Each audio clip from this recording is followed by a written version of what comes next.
Hello students, today we are going to start a new chapter, that is chapter number 2, electrostatic potential and capacitance. First topic is electric potential. In this picture we can clearly see that a source charge is there plus Q, and these are the electric field lines produced by this source charge. One more charge is there, that is this test charge, and if we want to move this test charge from infinity to a particular point P, we need to do some work against the force of repulsion which this test charge will experience due to this source charge, because both are positively charged, and as it will move closer to this source charge it will experience some force of repulsion. And if we want to bring this test charge closer to it at this particular point P, we need to do some work against this force of repulsion. So the work done on this unit positive test charge in bringing it from infinity to a particular point P is known as electric potential at that particular point. Suppose if I want to define that what is the electric potential at this point P. So how I'm going to define it? It is the work done in bringing a unit positive charge from infinity to this point against the force of repulsion that this test charge will experience due to this source charge. And the path in which this test charge will move when it is brought closer to source charge, electric potential is not affected by this thing. Whatever path you choose, electric potential is path independent. So this is how the definition of electric potential is: electric potential at a point in the electric field. In the electric field, electric potential at a point. Why? Because potential at a point is only due to the charge present around it or the electric field produced due to this charge. If no charge is there, if no electric field is there, no electric potential will be there at any point. So it is defined as the work done in moving without any acceleration a unit positive charge from infinity to that point against the electrostatic force of repulsion, irrespective of the path followed. Actually the thing is that this test charge, as it is moved closer to the source charge, it will experience some force in this direction and it will accelerate. But what we want, that this test charge should move towards this source charge and it should not experience any acceleration. So the amount of work done on this unit test charge, it should balance the force of repulsion experienced by this test charge due to the source charge. So what is electric potential? Work done per unit positive charge. Electric potential is represented by capital V. So according to the definition, we write V is equals to W upon Q0. So W infinity is written over here. It indicates that the test charge is moved from infinity to a particular point on which we are defining what? Electric potential, and Q0 here represent what? Test charge. So this is electric potential, W upon Q0. So one more diagram we have which again define what electric potential. So if a charge particle is moved from infinity to a particular point, then it is known as what? Then the work done by moving a charge particle from infinity to that point is known as what? Electric potential. So simply you have to remember one thing, that electric potential is the work done per unit charge. Now SI unit of electric potential, we write what? Volt, and it is represented by capital V. And from the formula which we have already discussed, that V is equals to W upon Q. So from this formula we can have more units of electric potential. We know this thing. For W we use joule, for Q we use coulomb. So another unit of electric potential will be joule per coulomb or joule coulomb inverse. Or one more thing we can say, that what is W? Force into displacement. Force into displacement means what? Newton meter upon coulomb. So another unit of electric potential will be Newton meter per coulomb or Newton meter coulomb inverse. So these are the units of electric potential. Now suppose if I want to define 1 volt, and here we are having the formula V is equals to W upon Q, and if I want to define 1 volt, how I'm going to define it? I will write 1 volt is equals to 1 joule per 1 coulomb.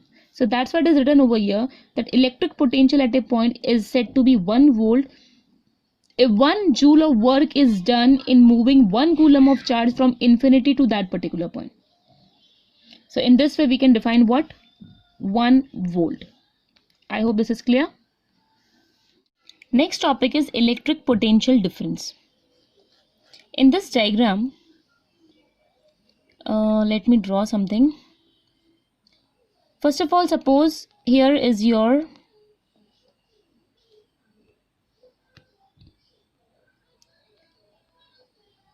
source charge. Okay, source charge is there.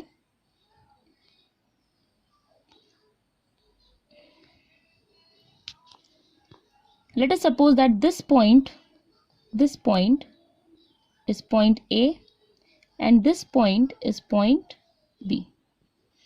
Okay, now these 2 points, they will have some potential at these points. So let us suppose at this point the potential is VA, and at this point let us suppose the potential is VB.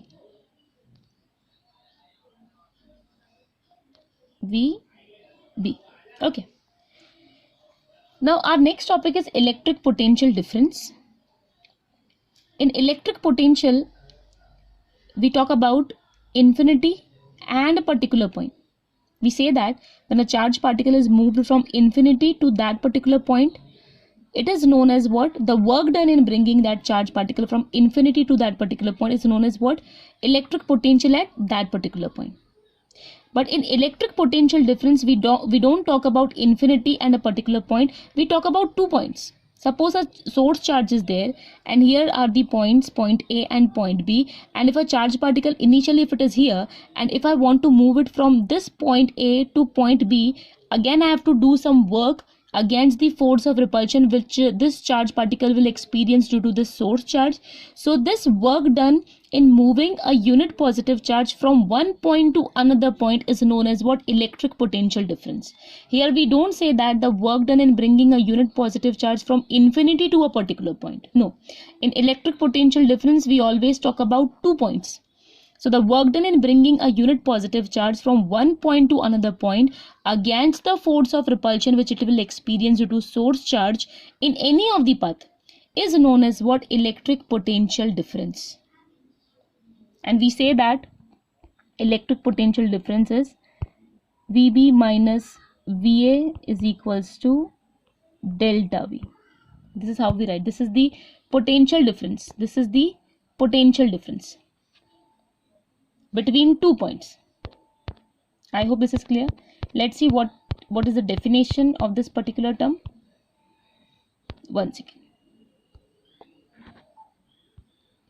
So the definition goes like this. Electric potential difference between any 2 points in the electric field is defined as the work done in moving a unit positive charge from one point to the other against the electrostatic force irrespective of the path followed. I hope the definition is clear. The expression goes like this. VB minus VA is equals to delta V WAB upon Q0. So the difference between the potential of 2 points is represented by del V. We call it what? Potential difference. And it is defined as the work done per unit positive charge. Why AB is written over here? Because here the charge particle is moved from A to B. And always remember that when a charge particle is moved from one point to another, so the point on which it is carried or the point to which it is moved is always at higher potential. Okay, so that's what is written, what? VB minus VA. I hope this is clear.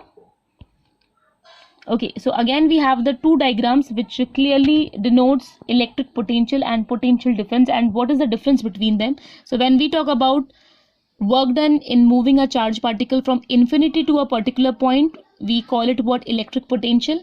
And when we talk about the difference between the potential at 2 points, we say that it is what? Electrostatic potential difference. So I think from these 2 diagrams also the 2 terms are clear. Now few points are there related to these 2 terms. So they are as follows. Electric potential and potential difference both are scalar quantities, and I think it is understood because we always define electric potential and potential difference as the work done. So work done is a scalar, so therefore these two quantities, they are also scalar quantities. Electric potential at infinity is 0. One derivation is there which we will do after this. So after that derivation it will be clear that why electric potential at infinity is 0. So please remember, at infinity electric potential is what? 0. Electric potential near the isolated positive charge will be positive and near an isolated negative charge is negative.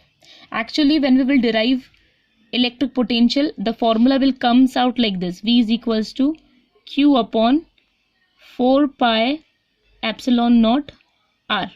1 second. Just give me 1 second. 4 pi epsilon naught R. So this is the expression for electric potential. So if R is equals to infinity, 1 upon infinity will be 0. So that's why second point is here, electric potential at infinity is 0. So I think this particular point is clear. Next point is electric potential near an isolated positive charge is positive. See, if Q is positive, electric potential will be positive. And if Q is negative, if the source charge is negative, then your electric potential will become what? Negative. So I think now the third point is also clear.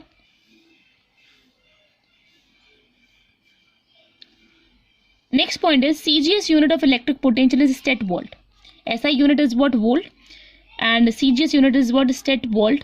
And if we are talking about CGS unit, so we will definitely talk about the CGS units of work and charge. We say that V is equals to, 1 second.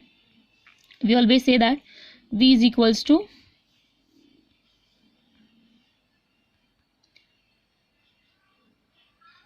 W upon Q. So if we are talking about the CGS unit of potential, so the CGS unit of work is how much? 1 arc.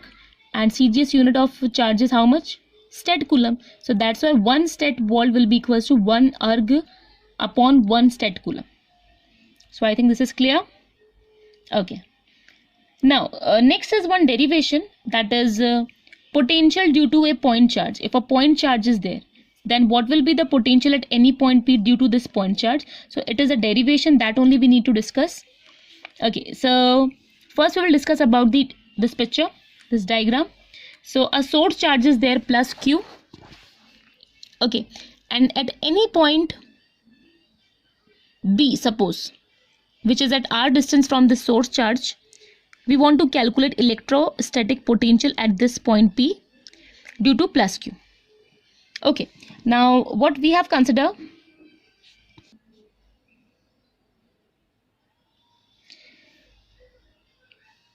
we have considered one point P which is at X distance from this source charge, and suppose at point P a small test charge is there plus Q0. Now this plus Q0 test charge will experience some force in this direction because of this source charge. So how much force it will be experience? It will be Q0E, and in this direction. Now we just don't want that this test charge should accelerate. So we have to apply an equal and opposite force in this direction so that this test charge should not accelerate.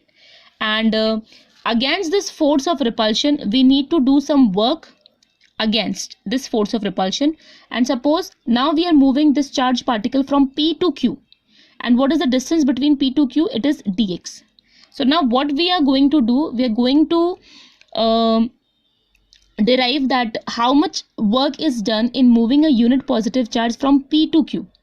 So the work done to move Q0 from P to Q through dx against Q0 is how much? We know the formula for work done. It is force into displacement, dot product of force and displacement. So how much force is applied? F. And what is the displacement? The distance between P and Q is how much? Dx. Now in place of F, what we will write? Q0E. So that's why F is replaced by Q0E dot dx. Now we know this thing. What is dot product? It is cos theta. So this could be written as like this: Q0E dx cos theta, and here theta will be 180 degree because Q0E is in this direction, dx is in this direction. So how much is the angle between them? It is 180 degree. So that's why in place of theta we have to write what? 180 degree. And what is cos 180 degree? It is -1. So how much it will be? dw is equals to minus Q0E dx. Okay, now we know the expression for E. What is the formula for E? It is Q upon 4 pi epsilon naught x square, because at point P, how much electric field will be there? It will be, and as it is produced by this charge, so what will be the formula? Q upon 4 pi epsilon naught x square. So in place of E, we will substitute this particular expression. So finally we will be here. So dW is equals to minus QQ0 upon 4 pi epsilon naught x square dx. So this is the small work done which we have calculated from P to Q. Suppose if we want to calculate total work done to move Q0 from A to B. What is A? A is at infinity. And what is B? B is at R distance from this source charge. Because we have to calculate electric potential at any point. So we have to talk about what? Infinity. So if we want to calculate the total work done in moving Q0 from infinity to R, then we have to integrate this particular equation. So when we will integrate it, we will have what? W. Integration from infinity to B, dW. In place of dW, we will substitute this expression. So will be here. Now Q0 upon 4 pi epsilon naught will be out of integration. So in integration, simply we'll have what?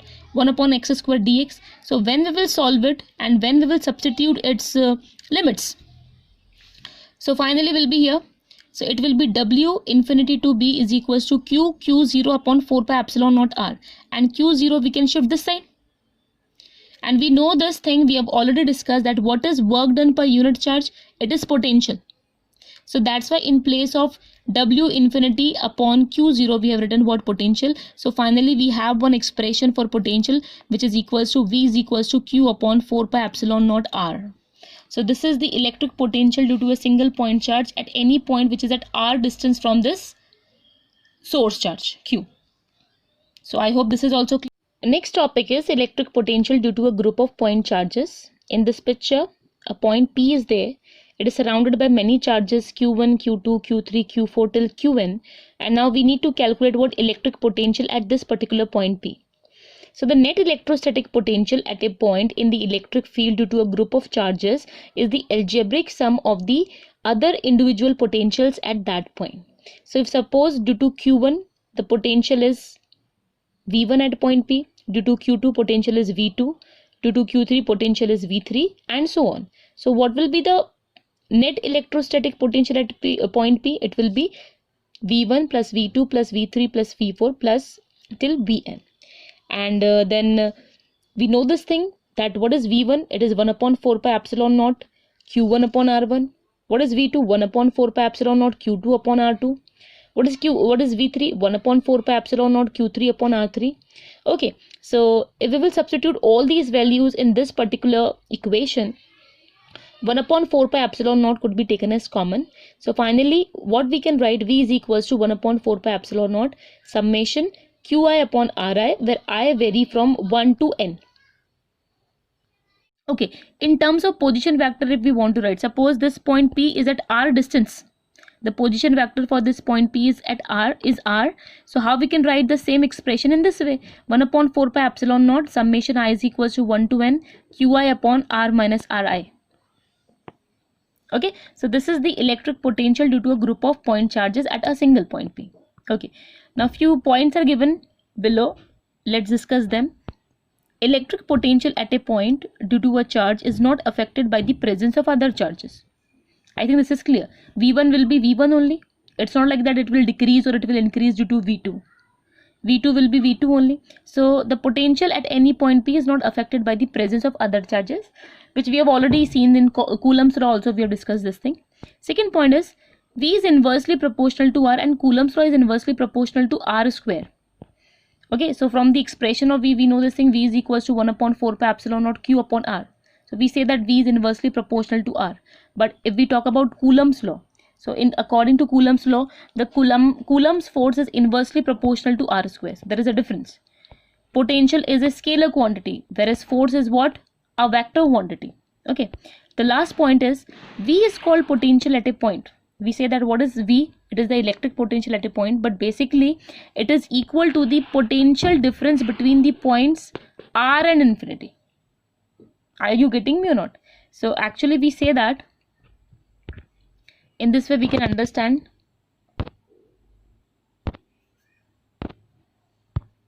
that what is V?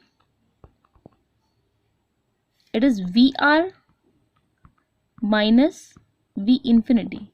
It is equal to the potential difference between the point R and infinity. And we've already discussed that at infinity, what is the potential? It is 0. So V is equals to VR minus 0. So finally it will gives you what? V is equals to VR. So this is the potential at R distance from any source charge or wherever we are calculating about electric potential. So I think this is clear to everyone. Next topic is graph of electric potential. Actually it is a graph for positive charge and for a negative charge.